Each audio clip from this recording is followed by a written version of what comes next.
Hi, this is a short introductory video to the assessment for manage change or contribute to organizational development. Now, there's two pieces of assessment for this topic. First, there's a quiz, 10 multiple choice questions that you need to get 100% right on. You can do that test as many times as you need, but you need to get 100%.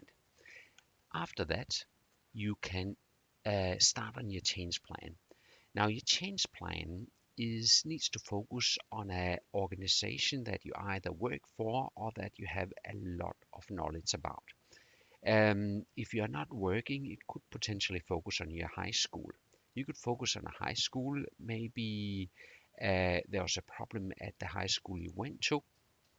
For example, maybe there's a lack of motivation, and you would like to write a change plan for how that high school could increase the motivation among students in that institution.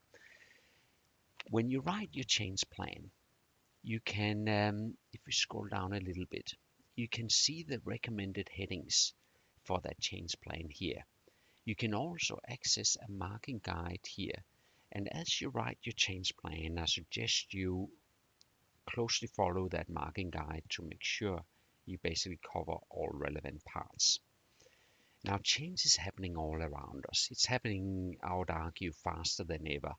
If you look at the app industry is now worth more than Hollywood. It didn't even exist a few years ago. Uber is a fairly recent entrance into the taxi market, and it's really just a software tool, but it's now the biggest taxi company in the world. Airbnb is now the biggest hotel company in the world. They don't even own a single hotel.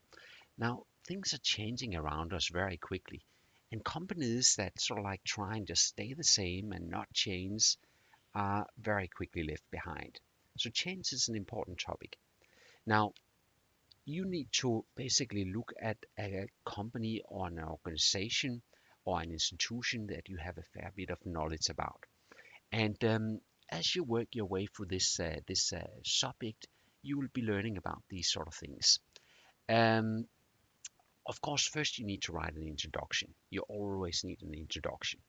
You need to introduce the reader to the organization, the background, the goals, objectives, strategies, etc. Then you need to identify the problem or the change opportunity. And here you need to talk about also the external environment and what led to that problem or change opportunity. Let's say you work for a retail outlet, and there's a lot of angry customers that comes into that outlet every day. Um, you might want to focus on writing a change plan for how that problem could be fixed.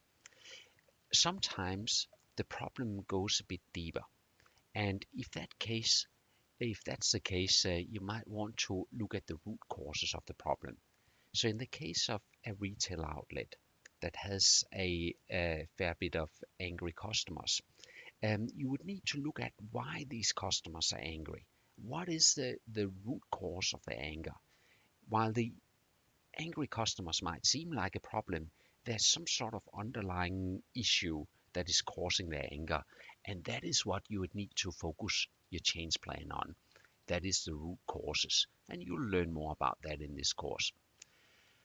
When you have identified either the problem or the root cause, which are often the same thing, you need to establish goals for change. Um, Later, you need to focus on how you would like to unfreeze. Basically, people are reluctant to change, even if things are bad in a given workplace. And people know what they got, but they don't know what they'll get. And people are generally speaking reluctant to go ahead with a change program. You need to give them a compelling reason for why they should go ahead with your recommended changes. Um, and there'll be more information about that in the course. When you have motivated people, when you have given them a good reason to proceed with your change plan, You then need to design the actual change plan. This needs to be a very clear outline of what needs to happen to fix the root causes or the problems identified earlier. It needs to be a step-by-step approach where you identify who should do what. When you have done that, you need to come up with an plan for how to refreeze. How do you get people to stick to the new changes and not drop back in their old ways?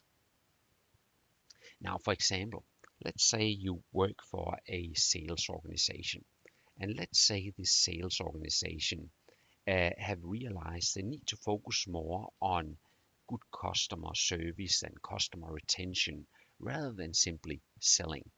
Um, Now, if your change program is about a good cost introducing better customer service, then in order to get your sales staff to actually stick with that change and provide good customer service, you probably need to change the incentives that you provide. Maybe in the past you only provide bonuses for or commissions on sales.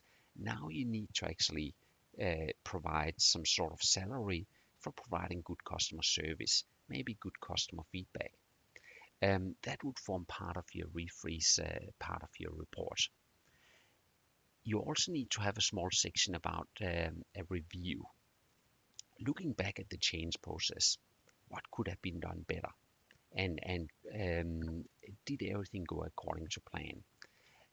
And finally, you need a conclusion where you sort of explain what can be accomplished if this change plan is actually implemented. And that's basically the change plan that you would need to write for this subject.